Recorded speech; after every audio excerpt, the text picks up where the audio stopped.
بسم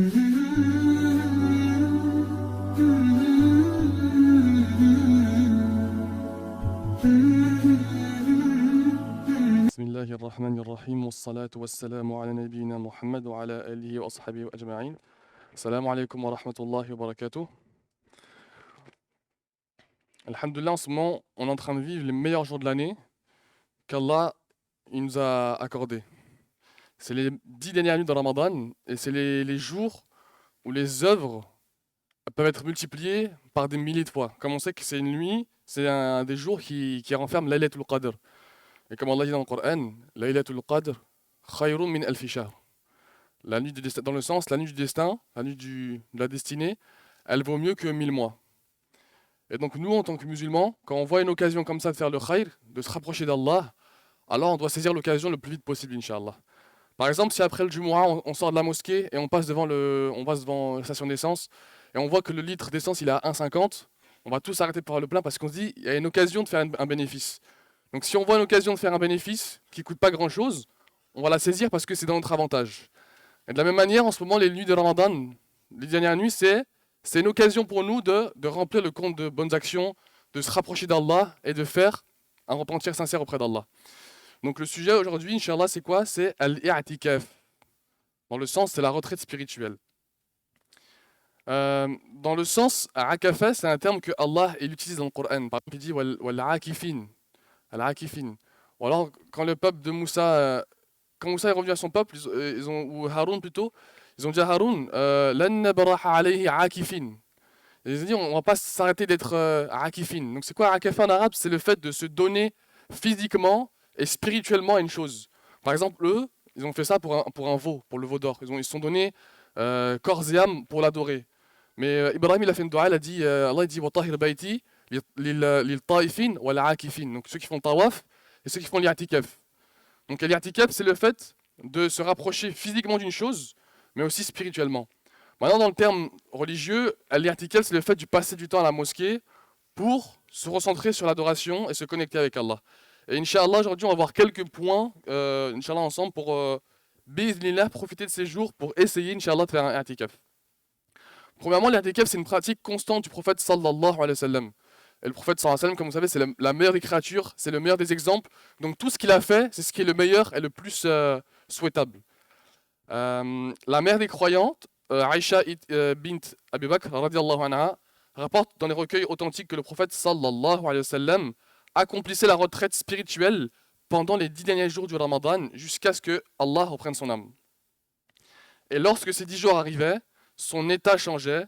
Elle rapporte également, quand les 10 dernières nuits arrivaient, entraient, il resserrait son vêtement, passait la nuit en adoration et réveillait sa famille. Donc on voit que le prophète sallallahu alayhi wa sallam, déjà toute l'année, son adoration elle était forte. Il faisait du qiyamul layl, il faisait beaucoup de dhikr, du Coran, mais particulièrement dans les 10 dernières nuits du Ramadan, il était vraiment fervent adorateur. Et le prophète sallallahu alayhi wa sallam, il dormait pas la nuit, ces nuits-là, subhanallah. Et parfois même une fois, il a été malade et il n'a pas pu faire l'i'tikaf à la mosquée, alors il l'a rattrapé dans Shawwal. Ça montre que c'est une chose qui est importante, qui a un impact profond sur le cœur et qui peut changer, Inch'Allah, la destinée des gens. Nous, maintenant, comment on va appliquer ça, Inch'Allah? Premièrement, pourquoi on fait un i'tikaf? C'est quoi le but de se mettre à la mosquée, de faire du dhikr, du Coran? Et c'est quoi la différence avec quelqu'un qui vient à la mosquée pour prier? C'est qu'on vit dans un monde aujourd'hui où tout va très très vite. On a trop d'informations, on a trop de choses à faire, on a les études, le travail, les factures, tout ça. Faut faire tes impôts, faut faire ça, faut envoyer ici, faut le comptable. Il y a trop de choses à penser dans la vie. On est toujours sollicité sur plein de choses. Parce que la vie au Canada, c'est comme ça. Il faut travailler, il faut faire ci, il faut se projeter, il faut postuler, il faut faire un CV, il faut s'inscrire à l'université, etc., etc. Et donc là, l'i'tikaf, c'est une occasion pour le croyant de faire une petite pause dans sa vie, de se recentrer sur ce qui est essentiel et de connecter son cœur à Allah Azza wa Jal. L'i'tikaf, c'est pas se couper des gens et venir à la mosquée juste pour faire l'adorateur pendant certains jours et repartir. Non. Le but, c'est de dire à la mosquée et de se connecter à Allah. Même si c'est un temps qui est court, c'est de dire à la mosquée pour faire du dhikr, mais avec méditation. Parfois, on fait tarawih, on peut rester 1h30 en tarawih, mais on ne comprend pas forcément, on n'a pas le temps de méditer. Là, c'est une occasion de venir à la mosquée, de s'asseoir, de prendre un mushaf et lire un ayah par exemple, et de le répéter, et de le méditer, de comprendre le sens, regarder le tafsir, faire tadabbur, essayer de comprendre, de méditer les sens pour changer, Inch'Allah. C'est aussi un moment où on fait beaucoup de dhikr. Le prophète sallallahu alayhi wa sallam, il faisait énormément de dhikr, et Allah dit que, donc on a dit, Ya ayyuhalladhina amanu, udhkurullaha dhikran kathira. Ô vous qui avez cru, souvenez-vous d'Allah abondamment, faites beaucoup de dhikr, beaucoup d'istighfar. On se rappelle de nos péchés, et on demande à Allah qui nous pardonne, parce que c'est un mois de repentir, de Ramadan, un mois de pardon, dans lesquels les portes du paradis sont ouvertes et les portes de l'enfer sont fermées. Donc nous, Inch'Allah, c'est une occasion en or de faire l'istighfar, de le repentir sincère auprès d'Allah, le fait de faire du dhikr, de faire le tasbih d'Allah, la glorification, pour qu'Inch'Allah, ce cœur-là puisse changer, et que quand on sort du Ramadan, le i'tikaf, il nous a facilité le changement du cœur. Et d'ailleurs, les savants, ils ont divergé sur la durée du i'tikaf. Il y en a qui ont dit que l'i'tikaf, c'est vraiment une nuit et un jour. Si tu veux faire l'i'tikaf, c'est 24 heures, par exemple. Il y en a qui ont dit, même si tu fais quelques heures, c'est correct. Il y en a qui ont dit, même si tu rentres à la mosquée avec la niya de l'i'tikaf, même si tu restes une heure, tu as fait un i'tikaf. Donc, Inch'Allah, la vie, il est large. Donc, on voit que l'i'tikaf, c'est de venir se consacrer à l'adoration d'Allah à la mosquée. C'est quoi qui est makruh, qui est pas conseillé de faire dans l'i'tikaf, c'est de parler avec les gens excessivement. On ne dit pas qu'il ne faut pas parler aux gens, mais de parler excessivement aux gens, de répondre au téléphone, de scroller, ça c'est des choses qui sont mauvaises, parce que ça nuit à la qualité de l'i'tikaf. Ça nuit au fait que notre cœur se connecte à Allah. Donc comme on l'a dit, dans la vie quotidienne, l'être humain vit dans un rythme rapide, les messages, les tâches, les rencontres, les pensées remplissent l'esprit. Mais lorsqu'on est entré spirituel, tout change. Le temps devient plus calme, le silence devient plus large, et l'âme commence à retrouver quelque chose dans sa clarté. Parce qu'on vit dans un monde, c'est vrai, qui est un peu trouble, c'est pas clair. Et le fait de se retrouver seul parfois, de penser, de se remettre en question, de penser à sa propre situation, c'est une occasion de méditer sur sa propre condition à nous. Qu'est-ce que moi j'ai fait? Qu'est-ce que je vaux? Qu'est-ce que je veux être? Comment je veux me rapprocher d'Allah? Comment je veux me repentir? Comment je vais finir ma vie? Et subhanallah, parmi la hikmah qu'on ne connaît pas la récompense de l'i'tikaf, et qu'on ne connaît pas la date de Laylatul Qadr, c'est qu'Allah, Azza wa Jal, il veut que dans les 10 dernières nuits, on se donne à fond pour, Inch'Allah, trouver cette nuit-là qui est impair. Cette nuit qui vaut plus cette nuit-là qui vaut plus que 1000 mois. Et c'est un secret profond, et c'est une grande hikmah pour nous de ne pas connaître non seulement la récompense, mais aussi la date de Laylatul Qadr pour pouvoir, Inch'Allah, se donner à fond dans ces derniers jours-là, Inch'Allah. Bien évidemment, le Ramadan, c'est le mois du Coran. Allah dit, Shahru Ramadan, alladhi unzila fihi al-Qur'an. Le mois du Ramadan, c'est le mois dans lequel le Coran a été révélé. Donc, même si par exemple, durant le Ramadan, on n'a pas forcément été opérationnel dans le Coran, on n'a pas forcément lu la partie qu'on voulait faire, on n'a pas forcément lu de manière qualitative, méditer, penser, l'I'tikaf et les 10 dernières nuits du Ramadan, c'est une occasion pour revenir à cette méditation. Prendre le Mus'haf, le livre d'Allah, et dire Allah, avant d'ouvrir le Coran, on dit Allah, fais-moi comprendre l'essence du Coran, fais-moi goûter à la saveur de la foi, de méditer tes versets. Parce que le Coran, c'est une shifa, c'est une huda, c'est quelque chose qui vient nous aider. Et durant ces jours particulièrement, c'est une grande action qui nous rapproche d'Allah. Le grand savant Mohammed ibn Shihab al-Zuhri, rahimahullah, il a dit, il est étonnant que les musulmans aient délaissé l'I'tikaf, alors que le prophète sallallahu alayhi wa sallam ne l'a jamais délaissé depuis son arrivée à Médine jusqu'à sa mort. Subhanallah.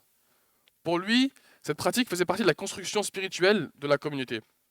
C'est vraiment intéressant ce qu'il a dit, savant. Comment les gens qui ne voudraient pas faire l'I'tikaf alors que la meilleure créature qui a existé, l'homme qui a eu la révélation du Coran, le dernier des prophètes, le sceau des prophètes, il l'a fait quand il est arrivé à Médine jusqu'à sa mort. Il ne s'est jamais arrêté de le faire. Donc ça prouve que c'est une chose qui est très très recommandée, c'est pas obligatoire, mais c'est très recommandé de le faire. Aussi, l'I'tikaf, ça apprend aux croyants la sincérité. Parce que quand on fait des adorations, généralement, on est souvent en groupe. Quand on fait Tarawih, on fait ça en groupe. Quand on fait la prière à la mosquée, on fait ça en groupe. Jumu'ah, c'est en groupe, etc. etc. C'est des choses qu'on voit, qu'on est ensemble. Mais l'I'tikaf, quelqu'un qui se met dans un coin seul de la mosquée pendant la nuit, quand personne ne le voit, quand la nuit elle est noire, quand il est 3h du matin, je sais pas, et là il fait du dhikr, et là ses yeux ils pleurent, et là il fait du istighfar, c'est là que c'est sincère. Et les actes qui sont faits cachés aux yeux des gens, c'est les actes les plus méritoires parce que parfois, c'est ceux qui sont le plus loin du nifaq ou de riya. Ceux qui sont le plus loin de l'ostentation parce qu'on est loin des gens, justement. Il n'y a personne qui nous voit. Donc l'I'tikaf, ça apprend la sincérité. Et mon dernier point, Inch'Allah, c'est le fait que l'I'tikaf, c'est un besoin pour notre génération. On n'a jamais eu autant besoin de faire ce type d'adoration dans cette époque-là du XXIe siècle. Parce que Imaginez qu'à l'époque, ils avaient des fitanes, mais c'était les fitanes de leur époque. C'était des choses, on va dire, pas dire banales. Il y avait des grandes fitanes aussi, mais nous, on vit dans une ère maintenant, aujourd'hui, où tout est confus, tout est mélangé, avec l'intelligence artificielle, avec les Internet, tout ça, tout va trop vite, à la guerre, les missiles, on sait plus qui croire, on sait plus quoi faire, les médias, tout ça. Et là, c'est un moment de couper un peu avec les réseaux, couper un peu avec Internet, et de se recentrer sur ce qui est essentiel, sur ce qui vaut la peine d'être changé, et qui est le cœur. Le vrai investissement qu'une personne peut faire dans cette vie, c'est sur son cœur. Parce que, Yawm al-Qiyamah, ou même dans la tombe, ce qui va parler pour nous, ce qui va intercéder, c'est l'état de notre cœur. C'est comment nous, on a agi avec notre cœur. C'est pas forcément combien de rak'at on a fait, combien de choses on a dit, combien d'actions on a fait, mais c'est l'intensité et la sincérité qu'on a mis dans notre cœur. Donc, Inch'Allah, il faut essayer de mettre cette intention, Inch'Allah. Et il y a un point qui est important pour l'i'tikaf, c'est qu'il ne s'agit pas d'être parfait. Il y a beaucoup de gens qui disent de ne pas faire l'i'tikaf parce que genre, c'est trop grand pour moi ou c'est trop pieux pour moi. Non, non. On est tous capables de le faire, on met tous la niya, Inch'Allah. Je vais passer une nuit à la mosquée ou une soirée, ou mettons, je vais passer du temps entre Dhuhr et Asr. Je vais faire juste du dhikr, je vais faire des istighfar, je vais faire 1000 tasbih, je vais faire des doigts, je vais faire des doigts pour les gens qui sont morts, je vais faire des doigts pour la communauté, je vais faire des choses qui vont corriger mon cœur. Et chacun d'entre nous, il est capable de faire l'i'tikaf. Parce que, alhamdoulilah, depuis le début de Ramadan, la plupart d'entre nous, on a fait tarawih, on a fait tahajjud, on a fait beaucoup de doigts, on a jeûné, on a lu le Coran, ça a été fatigant. Et là, c'est la fin du Ramadan, c'est le moment justement où on va prendre le meilleur des récompenses. Donc c'est le moment où, Inch'Allah, il faut donner un peu plus. C'est comme si on passe la vitesse pour aller un peu plus vite avant, Inch'Allah, le Eid. Et quand le Eid sera passé, Inch'Allah, on diminue les actions, mais on continue, Inch'Allah, à être constant. Il y a un point qui est important aussi que Cheikh m'a dit de vous dire, deux annonces. La première, c'est que la Zakatul Fitr, Inch'Allah, elle est de 15 dollars cette année. Barakallahu fikoum, essayez de la sortir maintenant parce que quand vous la sortez maintenant, les gens qui sont responsables et dépositaires de la zakat, eux, ils ont le temps de la prendre, la zakat, l'argent, et d'acheter des ressources, des biens, pour le verser aux gens qui en ont besoin. Donc si on sort la zakat al-fitr la veille du Eid, eux, ils n'auront pas le temps nécessairement de prendre l'argent et de le reverser aux pauvres, ou de le reverser aux gens qui en ont besoin. Donc Inch'Allah, barakallahu fikoum, tous ceux qui ont la zakat al-fitr à payer, faites-le, Inch'Allah, le plus tôt possible. Comme ça, les responsables des mosquées, ils ont le temps de pouvoir prendre l'argent et le verser en denrées pour les gens qui en ont besoin. Deuxième point aussi, c'est que si on voit le Hilal, donc si on voit la lune, et que le Eid est vendredi, Inch'Allah, alors la salat du Eid aura lieu à Embassy Plaza, donc juste à côté sur le Curé Label, là, vous savez c'est où, hein? 1003 Curé Label. Au 1003 Curé Label. Donc il y aura deux prières, Inch'Allah. Ça, c'est si c'est vendredi, on ne sait pas encore parce qu'il faut voir la lune, mais si c'est vendredi, deux prières du Eid à Embassy Plaza, 7h30 du matin et 8h30. C'est ça. Barakallahu fikum, subhana rabbika rabbil izzati amma yasifun, wa salamun ala al-mursalin, walhamdulillah.